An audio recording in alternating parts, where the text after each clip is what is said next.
Right, people. So, Vanlife tag challenge. Right, let's just get straight on with this.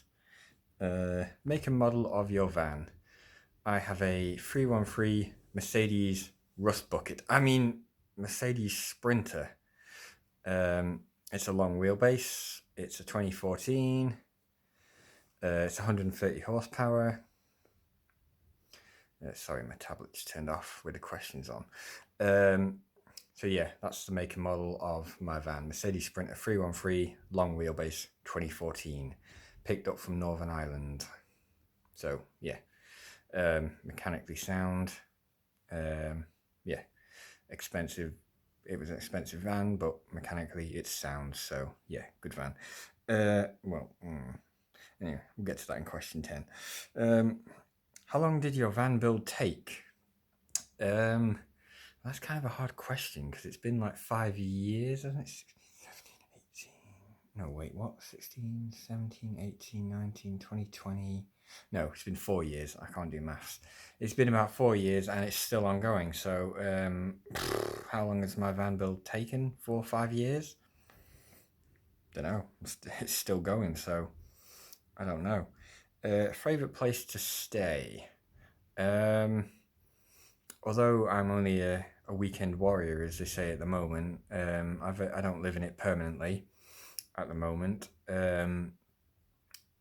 Favorite place to stay is anywhere where there's outdoor activities that I can do. I quite enjoy staying on places like Dartmoor, Peak District, any place like that, anywhere I can stay like that where there's plenty of outdoor stuff to do. Or maybe the Lake District, but parking around there's a bit stricter. Right. Worst place I've stayed. I'm going to copy someone else's answer on this and say it's bloody laybys.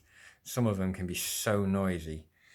How many people have you had in your van at one time? This is question 5. 3 or 4 at Camp Quirky because I just opened the doors and I was like, yeah, come on in. Come see what I've done. And so it's probably about 4 or 5. So, yeah, but now I've put the cabinets in, it gets a bit cramped with like more than 3 people in. But yeah, it's probably 4 or maybe 5 people around that mark. Question 6. Any van disasters? Oh, that's a good question, isn't it? Bought the van in 26th of June 2016, and by August I'd crashed it into a wall and taken the left mirror out. There's one. Coming back from Camp Quirky 17 or 18? I forget which one now. I reversed into a really high curb, and the shock of it was like, shit, what have I hit? Jumped out, went to see what it was, didn't put the handbrake on in the van, and it started rolling backwards. Had to leg it back, jump in the van, shove the handbrake on, because I was so worried, like, what the hell did I just hit? There was no car behind me. What the hell did I hit? It was a really high curb. It hit the step. So I've had that happen. When I put the diesel heater in, I drilled too big of a hole, and now I have a huge hole in the bottom of the van that I've tried to fill in, but it will always be a future issue. It will always be a water ingress problem. It will always be a potential rust issue. It will always cause so many issues potentially in the future. Think, what else have I done? Somebody hit my right mirror when it was parked outside my parents' house. That's why I don't park it there anymore. I park it across the street. Because somebody ploughed into my right side driver's mirror and completely destroyed it. Trying to think what else has happened. This is a difficult one. Oi, shut it, you. Yeah, that's all I can think of right now. Oh, actually, no. I did think of another good one. The central locking jammed on the sliding door when I was in the van, and I couldn't bloody get out. I was parked on the parents' drive, and I had to try and get a crowbar to get it in the gap at the back of the door to get the van open, the door open a little bit, to get it to open, because for some reason the door just jammed. I still don't know what the hell caused that to this day, but the door jammed. Something wrong with the central locking on that sliding door. It is a future worry for me. As the van gets older, it could become more and more of a serious issue. But yeah, that happened. When I put the Flettner roof ventilator in, the bolts that came with it didn't fit, so I had to just put them in. I think they were too loose or something. They were like M3 bolts, and I needed M4s or something like that because they weren't long enough, the ones that came with the kit. So I had to leave it just sort of loosely bolted onto the roof until I could order some new bolts. That happened as well. Oh, yeah. The flexible solar panel. That was a huge disaster, putting that on the roof. That's caused so much damage to my roof. I've had to obviously treat that, as you've probably seen by the videos on YouTube. I've had to repaint all that. My roof is ruined. It will always be a rust issue going forwards. It will always be a place where rust will develop. So that's a disaster, I guess, technically. Jesus, what else have I done? Jesus. Well, I suppose a disaster is now the DVLA have changed the rules saying you have to put an awning bar on. Technically, I can't bolt that onto my roof because I can't get to my roof. So I'll have to self-tapping screw it on, I've got a feeling, because I can't get through to the inside of my roof to bolt the awning rail on with. I can't get behind it because it's all timbered and insulated and lined and vapor barriered and God knows what else. So that's a bit of a disaster as well that the DVLA have done that. So yeah, that kind of screwed me over a bit. Yeah. Oh, when I put the side trim on the van, I tried to respray the dodgy paintwork and I messed it up. So my trims are all covered in white spray paint. Disasters. It looks terrible. And when I corked the trim back in place, I caught the side of the van a few times with the end of the cork gun and it stuck to the paintwork. Not that I care. You know, this van's a bag of junk. That's putting it politely. Apart from mechanically, but as aesthetically, it's a bag of junk. It's going to get trashed. It's just the way my life is at the moment, the way it is. It's just the way things have become. It's my first van. It's going to be my experiment. It's unfortunate I bought such an expensive van to do as my first van conversion, where you learn, you make all your mistakes and you learn, but hey, it is what it is.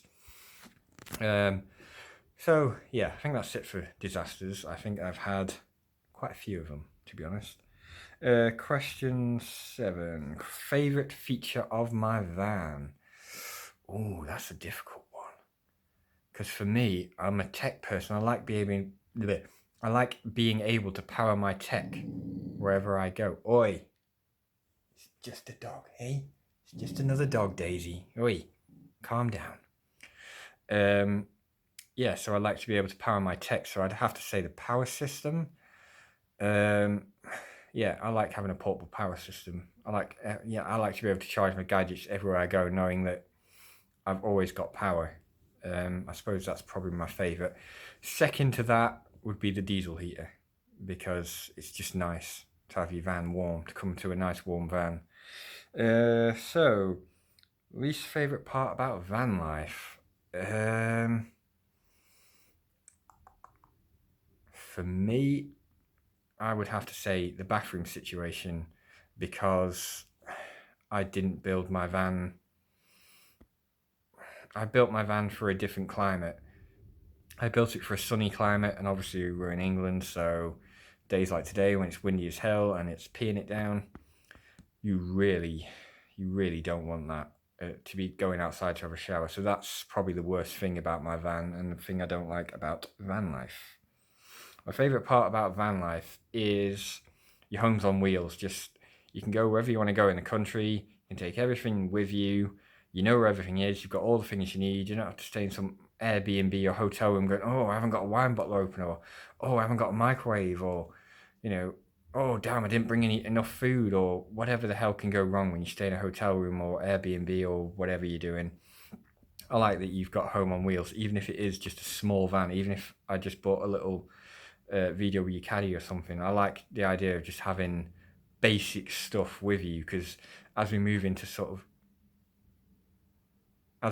a more sort of zero waste world, you have to start carrying water bottles with you, and reusable lunch boxes and, cutlery and stuff, because like a lot of places don't even provide basic cutlery now because it's all plastic, and that's, it all gets thrown away, and it's, climate change and all that blah blah blah. So reusable stuff. So it's just nice to just have, even if it's a small van, just to keep basic stuff in, and to have a fridge to put your shopping in if you suddenly go, oh crap, I'm not gonna be home for 2 hours and I've just done all this shopping. Not a big deal, just put it in the fridge. So yeah. And number 10. Ooh, my arm's killing me. Any tips for van lifers, new van lifers, anyone who's about to embark on van life? Don't buy a Sprinter. No, all vans rust. They all have their issues. Like I said, mechanically, Mercedes, as long as you treat them well, like service them well, which I know a lot of people don't. As Casey Roman in America has admitted, she doesn't service a van enough, and that became an issue. Tips, I would say, for me, my biggest regret and my biggest tip would be, make sure you know what van you want to buy, because I would not have bought the van I bought. I'd have bought a medium wheelbase Sprinter 5.1 whatever, a 5.5 ton medium wheelbase van. As for someone like me who's doing his Class C license, who can drive an LGV, that would be so much better for me. The extra weight is just so worth it. Carrying all that extra weight. For your garage, you can carry tools, you can carry more water, you can carry fuel. It means you can buy it when it's cheap.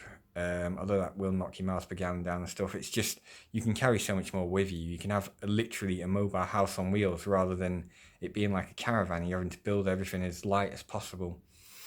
So yeah, that's something I would change. I'd buy a heavy van. I'd make sure you buy the right van and the best van you can for the money you have. Obviously, budgets. I bought mine on finance. It took me about 2 years to pay for it. Don't do that, because save up the money first, because your van is just getting older whilst you're trying to pay it off, and you won't have any money to convert it. Don't do that. Your van just gets older, and it devalues every year. Look at the little dog going to sleep behind me. Daisy? What are you doing? So don't buy it on finance. Just pay for it up front. This is so distracting. So yeah, just pay for it up front. Don't pay for it on finance. Make sure you got enough money. Maybe buy the stuff for your conversion first, so that you've got enough money. Make sure you pick the right van, preferably not a long wheelbase, but also not a VW Caddy, because most realistically they're too small. Go for like a Nissan. What are they? They are, I think, they're NV400 small wheelbase with I think it's a medium roof, or maybe go for a small wheelbase Transit or a medium wheelbase Transit, that sort of van. But yeah, you could you could get by with a small wheelbase Transit or Peugeot Boxer. That's about as small as you'd want to go. But you don't want to go long wheelbase. So just, it's too much of a pain in the arse parking in Britain. So tips. What else? I'm trying to think. Don't buy lithium. For a van, doesn't work.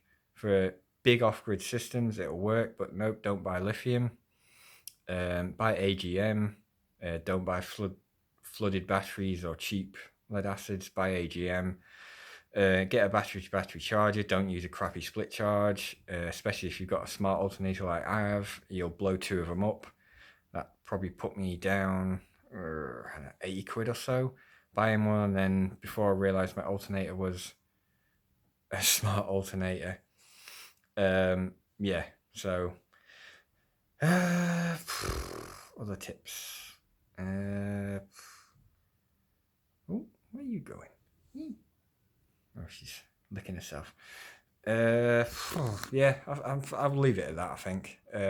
Just make sure you buy the right van, know what you want before you do it. Actually try parking the van you're gonna potentially get beforehand. Test it out. Test out Vanlife. Test out power systems. Realise that in winter in Britain, you're not going to get a lot of power from solar, so have a backup. If you can, make some wind turbine that can go up and down or something. Or, like I said, if you get a decent enough battery charger that you can connect to the alternator. I wish I'd gone for like a 50 amp one rather than a 25. But hey, that's another tip. Just know what you want before you get into this, because otherwise it'll cost you hundreds or even thousands of pounds, which is what it's cost me. I literally have a garage full of spare parts that I could probably build half another van conversion with.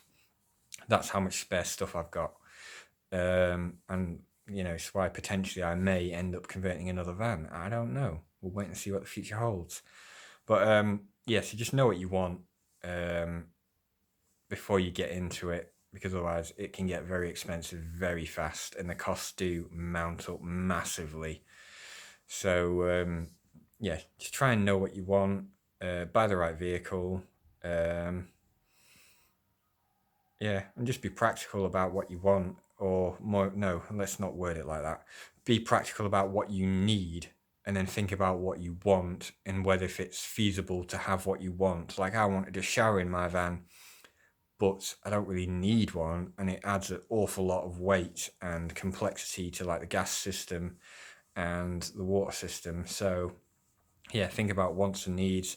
Are you the sort of person who's going to stay at a campground or not? A lot. I'm not. I'm a wild camper. I stay in a lot of lay-bys and stuff. Sometimes stay in service stations and things like that. I don't pay for campsites. They're a friggin' rip-off. Like 25 quid a night. I don't think so, mate. I pay you like a £5 to use your services and stuff, or to use a shower or a toilet or something, but no, not 25 quid a night. Jesus Christ. Imagine if you did that every night. You'd be broke. In fact, £25 a night. I'd probably spend more a night than I earn in work in a day at the moment. I'd spend like 2/3 of my wages, 3/4 of my wages in one night on a campsite. So no, don't do that. Anyway, this video is getting quite long and I'm rambling, so I'm going to say goodbye. Goodbye for me. And Daisy, say bye-bye. Say bye, Daisy. See you guys. Peace. Daisy.